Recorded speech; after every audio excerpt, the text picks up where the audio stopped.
Nasionalisme adalah hal yang penting bagi berdirinya sebuah negara.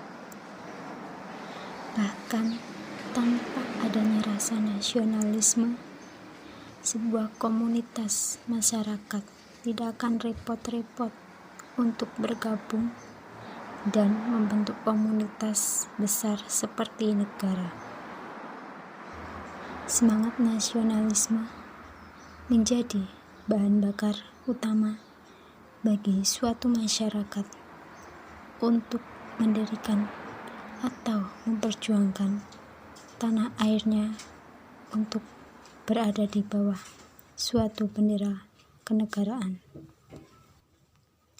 Hal ini berlaku secara universal. Setiap masyarakat dari negara manapun bisa dipastikan memiliki semangat yang serupa bila berbicara mengenai tanah air. Namun, sebagaimana hal lain yang ada di dunia ini, meskipun nasionalisme adalah hal yang baik bagi suatu negara, bila dilakukan secara berlebihan, maka bisa memicu perpecahan dari negara itu sendiri. Ultranasionalisme adalah suatu istilah yang cocok digunakan untuk mendeskripsikan fenomena semacam ini.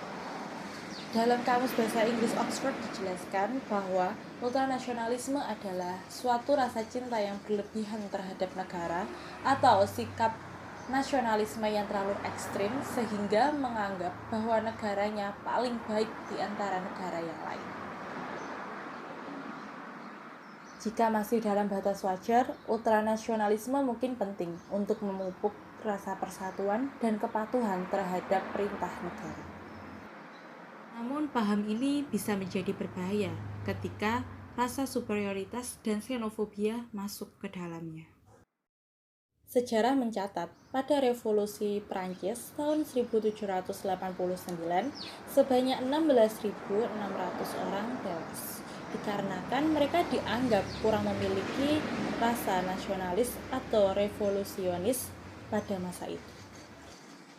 Kemudian, selama periode Perang Dunia Kedua, ideologi fasisme telah menelan puluhan juta jiwa yang dianggap sebagai ras manusia rendahan. Indonesia juga pernah mengalami masa di mana rasa nasionalisme dijunjung begitu tinggi untuk menjustifikasi segala tindakan pencegahan ancaman negara. Selama pemerintahan Presiden Soeharto atas nama pembangunan, stabilitas, dan keamanan nasional yang berlandaskan Pancasila, pelanggaran hak asasi manusia kerap sekali terjadi. Mulai dari pembersihan para simpatisan PKI yang dimulai pada tahun 1965 hingga 1967, yang mana eksekusinya bisa tanpa peradilan dan telah memakan korban sebanyak 500.000 hingga 1.200.000 jiwa. Dan yang lebih mirisnya lagi, karena eksekusi ini dilakukan tanpa peradilan, sehingga banyak orang yang hanya tertuduh padahal mereka bukan menjadi bagian dari simpatisan PKI turut menjadi korban. Peristiwa lainnya adalah penembakan misterius yang menyasar para terduga preman pada tahun 1980.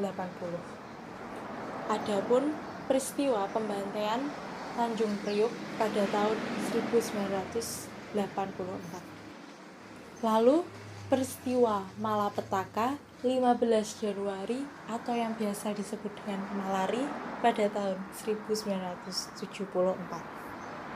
Dan yang terakhir adalah serangkaian pelanggaran hak asasi manusia selama krisis tahun 1997 hingga 1999 yang menyebabkan jatuhnya korban pada penembakan Semanggi, Trisakti, dan penghilangan paksa sejumlah aktivis pada periode yang sama.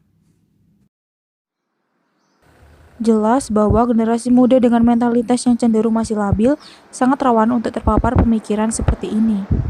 Belum lagi kita sebagai pemuda nyatanya belum sepenuhnya paham mengenai apa saja nilai-nilai yang ada dalam dasar negara kita.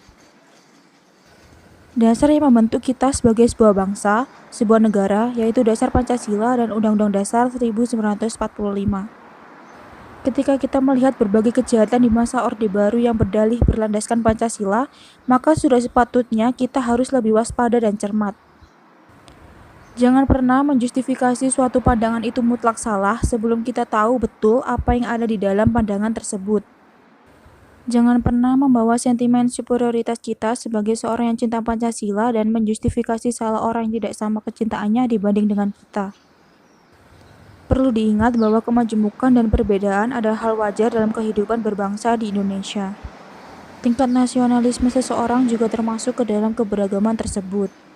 Mungkin saja sebagian orang memiliki cara tersendiri dalam mengekspresikan kecintaannya terhadap tanah air Indonesia. Dan kita tidak boleh menganggap hanya cara kita, cara pandang kita saja yang benar dan menyalahkan cara orang lain.